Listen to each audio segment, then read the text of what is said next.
श्रीमद् रामायणम्। उस वनवासी और उसके मरकट दूत के लिए मेरी लंका में कोई स्थान नहीं है।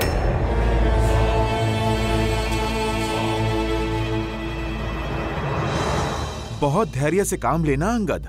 आवेश में लिया हुआ निर्णय अनुचित सिद्ध होता है।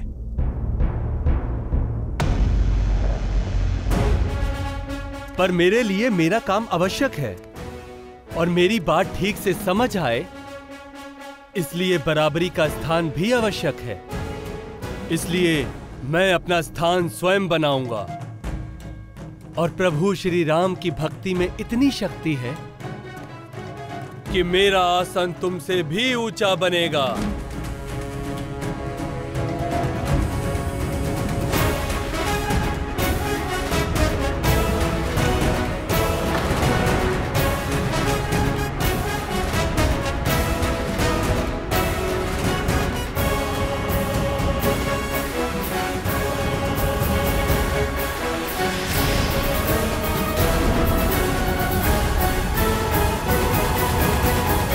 जय श्री राम।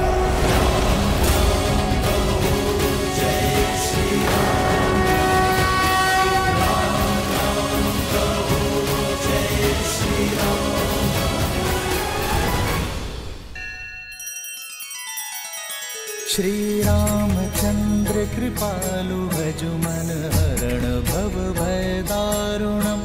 नव कंज लोचन कंज मुख कर कंज पद कंजारुणम्। सिया राम सिया राम सिया राम सिया राम। आदर्श और मर्यादा की है ये कथा महापावनम्।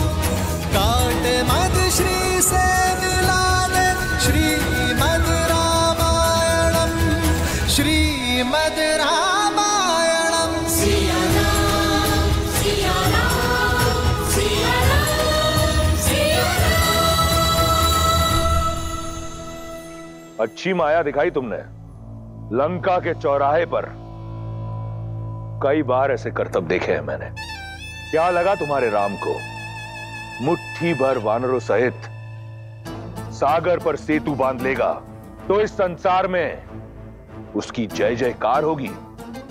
सागर तो पंछी भी लांग लेता है, परंतु मैं वो दशानन हूं जिसे स्वर्गलोक तक जाने के लिए भी किसी सेतु की आवश्यकता नहीं होती। अपने पिता की भांति वीर जान पड़ते हो। तुम्हें संदेश देने की नहीं, मेरा उपदेश सुनने की आवश्यकता है। जिस वनवासी ने तुम्हारे पिता को छल से मारा, जाओ मार दो उस वनवासी को और बन जाओ किष्किंधा नरेश। मैं वचन देता हूं, किष्किंधा को सर्वदा अपनी छत्र छाया में रखूंगा। जाओ वीरों की भांति अपने पिता की हत्या का प्रतिशोध लो।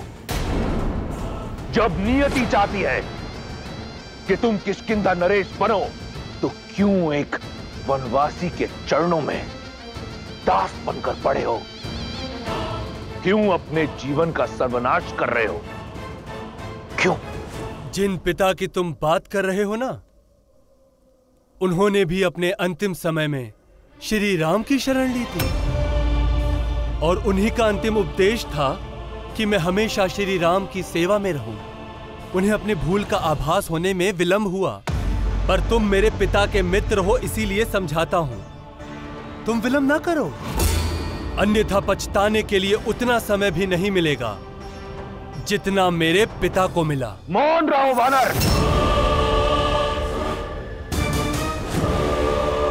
जिसका तुम गुणगान कर रहे हो, कायर है वो, कायर जो अपनी पत्नी का अपहरण करने वाले को बार बार शांति का प्रस्ताव भेजे, उस कायर का संदेश लाए हो तुम। जिस दया को कायरता का नाम दे रहे हो ना, वो श्री राम की सबसे बड़ी शक्ति है। केवल एक क्षण में तुम्हारे पूरे राक्षस कुल का शीश घर से विच्छेद करने का बल है उनके पास। इसीलिए संधि प्रस्ताव भेजने का साहस दिखाया। उन्हें तुम्हारे मूर्खता की चिंता नहीं, चिंता तो तुम्हारे इन भोले लंका वासियों की है, जो तुम्हारे कारण युद्ध में ऐसे पिसेंगे जैसे गेहूं के साथ घुन पिसता है। प्रभु श्री राम की सोच तुम्हारे सामने रखता हूं, ध्यान पूर्वक उनका संदेश सुनो। रावण से कह देना अंगद कि सबसे श्रेष्ठ युद्ध वही जो लड़ा ना जाए। युद्ध के यज्ञ में केवल प्रजा का सुख और भविष्य जलता है। युद्ध कोई भी जीते, हारती केवल प्रजा है। जो युद्ध जीतता है वो राज्य पाता है, और जो हारता है वो वीरगति, किंतु दुर्गति उन बालकों की होती है जो अपने पिता खो देते हैं। दुर्गति उन माताओं की होती है जिनकी गोद सूनी हो जाती है। दुर्गति उन स्त्रियों की होती है जो अपने माथे का सिंदूर खो देती है। युद्ध के पलों का दंड संसार युगों युगों तक भुगतता है, और रावण की भूल का दंड समस्त लंका भुगतेगी। इसलिए यह कह देना अंगद कि अंतिम अवसर है तुम्हारे पास। सम्मान सहित सीता को लौटा दो, क्षमा मांगकर संधि कर लो, और अधर्म का पथ सदा सदा के लिए छोड़ दो। अन्यथा तुम्हारे कुल को काल से कोई नहीं बचा पाएगा। लंका का सर्वनाश होगा, केवल सर्वनाश।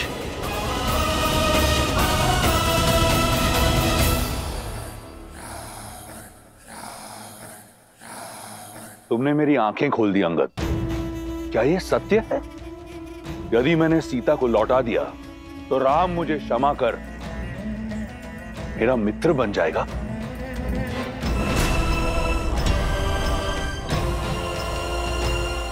वो सेना जिसने चारों ओर से लंका को घेर रखा है, वो लौट जाएगी? मुझे विश्वास नहीं होता।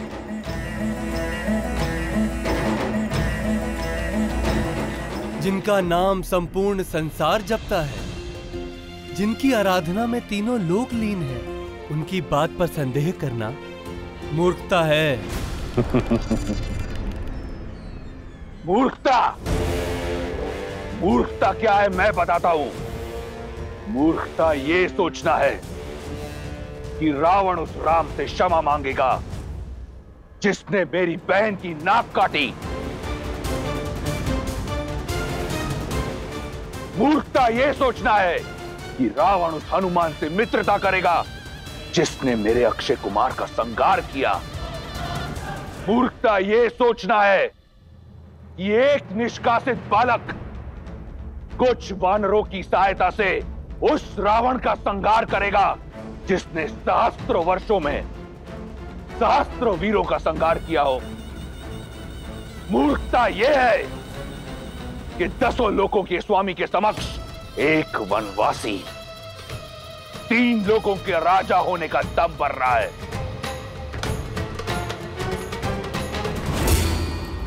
अब ध्यान से सुनना, कह देना उस ढोंगी पाखंडी वनवासी से कि मैं उसे ऐसी मृत्यु दूंगा कि स्वयं काल भी भयभीत हो जाएगा।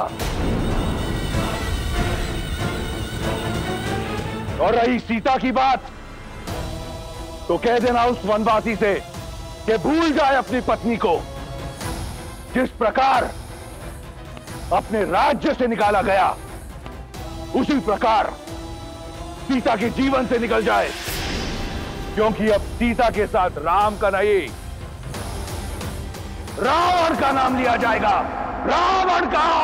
सावधान रावण, अब एक और शब्द नहीं। संदेश लेकर आया था महाज्ञानी रावण के लिए, परंतु उत्तर दिया इस दंभी राक्षस ने। दूत हूं इसलिए तुम्हारा मान रखा, परंतु इसका अर्थ यह नहीं है कि मैं अपने प्रभु श्री राम का अपमान सह लूंगा। तुम अपनी और लंका की नियति के लिए स्वयं उत्तरदायी होगे रावण। तुम्हारे और तुम्हारे कुल का अंत निकट है। सहस्त्रों वर्ष से ये धमकी सुनते आ रहा हूं मैं। राक्षस पुकारा ना तुमने मुझे, अब बताऊंगा तुम्हें कि राक्षस वानर के साथ करते क्या है। राक्षसों, काट दो इस उद्दंडी वानर का शीश और प्रस्तुत करो मेरे चरणों में। बल तो मैं दिखाऊंगा तुम्हें श्री राम की भक्ति का। जय श्री राम।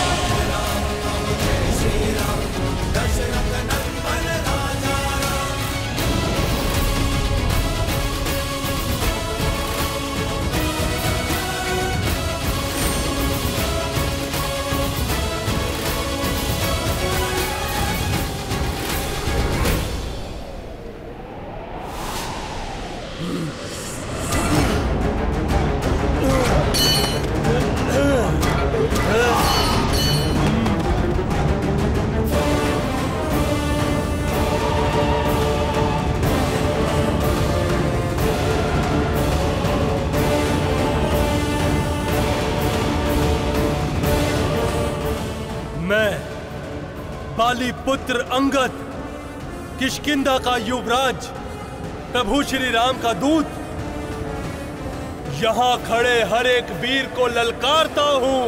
यदि तुम में से कोई भी मेरे पांव को लेश मात्र भी हिला पाया तो सौगंध है मुझे प्रभु श्री राम की, पूरी वानर सेना बिना लड़े लौट जाएगी।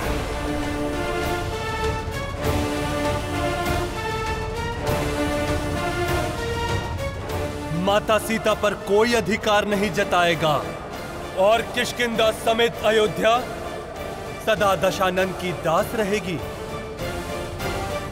जय श्री राम।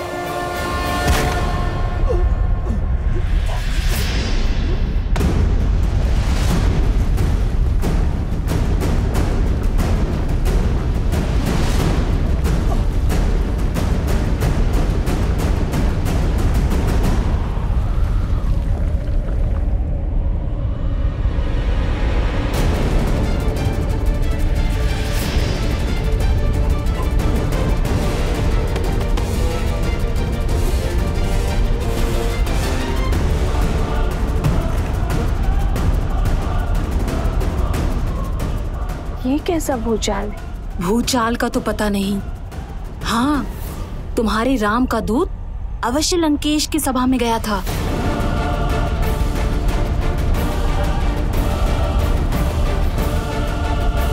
प्रभु, ये कंपन कैसी? लगता है रावण ने अंगद के सामने मर्यादा लांघने की भूल कर दी। अंगद कुशल तो होगा ना? महाराज सुग्रीव, वीर बाली का पुत्र है वो और मेरा शिष्य है, और प्रभु श्री राम का शेष कवच है उस पर।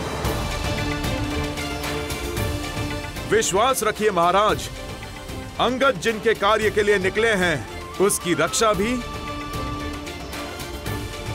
वही श्री राम ही करेंगे।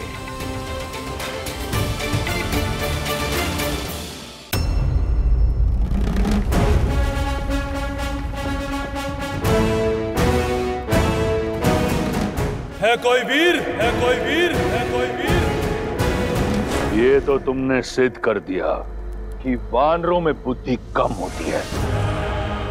आज ये भी सिद्ध हो जाएगा कि तुम में बाली का शौर्य नहीं।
बस यही है तुम्हारे वीर दशानन? इनके दम पर 10 दिशाओं में डंका बजाने का सोच रहे थे? मौन हो जाओ मूर्ख वानर। अभी तुम इस योग्य नहीं हो कि इंद्रजीत के समक्ष अपनी उपलब्धियों का बखान करो।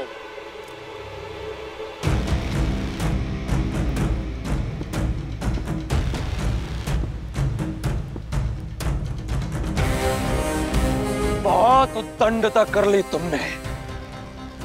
अब पहले तुम्हारा ये पैर हिलेगा और उसके पश्चात मेरी इसी भुजा से तुम्हारा शीश कटेगा। जिस स्थान पर तुमने अपना ये पैर रखा है उसी स्थान पर तुम्हारा धड़ गिरेगा।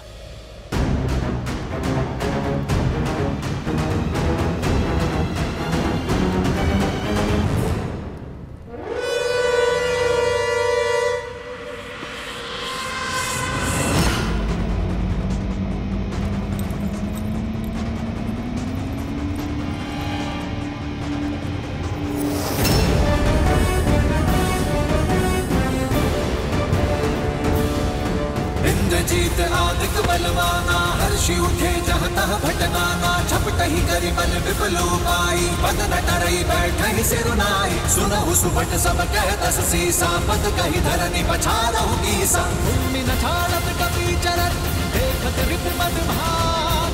कोटि विघ्न ते संत कर, मंजिली नीति न त्याग।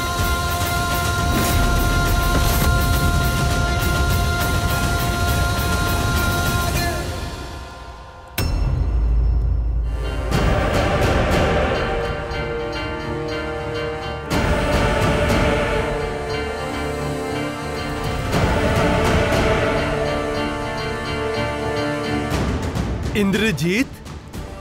कौन से इंद्र को जीता है? या किसी छोटे बालक को धक्का देकर उसका नाम इंद्र रख दिया था?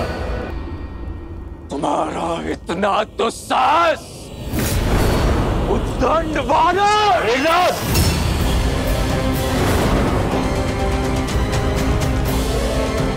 इसका वध होगा, तुम्हारे हाथों से होगा, परंतु इसकी चुनौती का उत्तर देने के बाद।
अरे अरे, क्या कर रहे हो दशानन?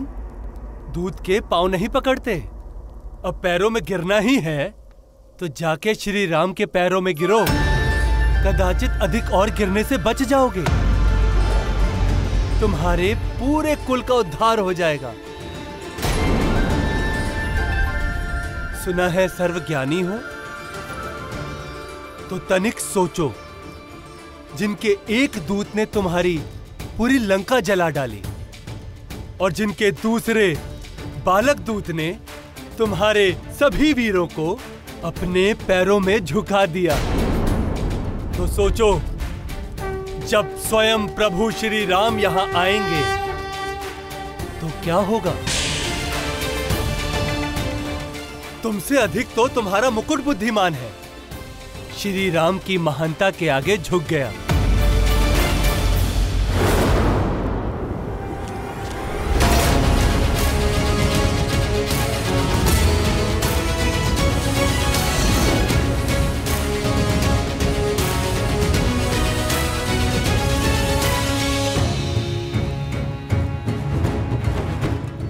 जिसने श्री राम का साथ चुना उसे उनके पास जाने से कोई नहीं रोक सकता।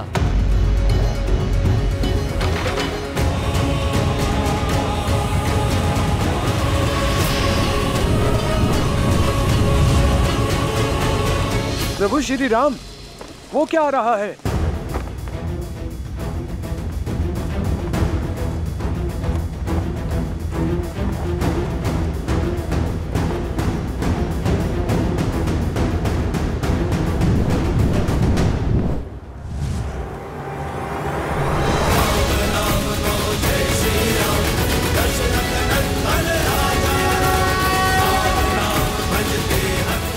प्रभु,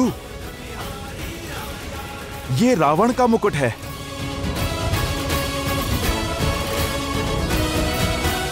रावण का मुकुट?